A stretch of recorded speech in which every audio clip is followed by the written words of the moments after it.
Hello, ignore the headphones, but today I'll be talking about brain stereotactic surgery, a form of cancer therapy which we colloquially refer to as the Gamma Knife, and thank God we can because I can't say the first name to save my life.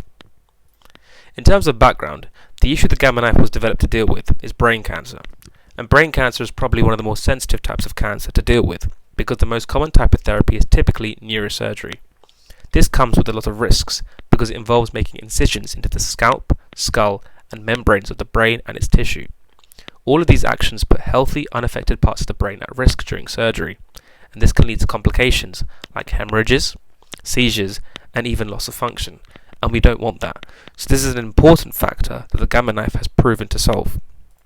So what is the Gamma Knife and how does it work? Contrary to what the name suggests, no, it's not a real knife, so you don't have to worry about any cuts being made in your head like typical neurosurgery. Instead, it's a machine, which contains sources of the radioactive isotope cobalt-60 in a shield locked in place around the patient's head. Cobalt-60 then undergoes beta decay into nickel-60 and in the process releases a pair of gamma particles. Now, in order to specifically target the tumour and not harm any other living brain tissue, we need a CT scan, which is multiple X-rays taken from several angles to create a detailed 3D image of the brain. The helmet also contains lots and lots of tiny tubes known as collimators, which can have varying sizes for different tumours, and these redirect hundreds of gamma rays towards the target using the CT scan. This allows the machine to produce a very precise beam that will not harm any surrounding tissue besides the tumour itself.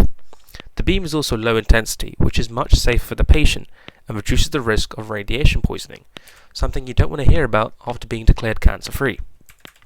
And this leads us on to the advantages of using the Gamma Knife in this field, as well as its limitations. As said before, the Gamma Knife is a non-invasive procedure, which means no incisions in the brain are made, and this means a faster recovery time because obviously no cuts, no stitches, as well as fewer risks of complications. This process is also much quicker, typically half an hour for a session compared to hours of surgery, and also can target tumours in areas which are difficult to treat. This is all complemented with a very high success rate. However, there can be side effects from the radiotherapy, typically minor cases like headaches and nausea, but they very rarely can be severe, and this treatment is not effective for large tumours because it risks harming healthy tissue. And one of the most important limitations to this treatment is that it is still not yet an accessible treatment for brain cancer in most lower income countries, and this is a drawback I believe should be prioritised because this leads me on to the UCL Grand Challenges.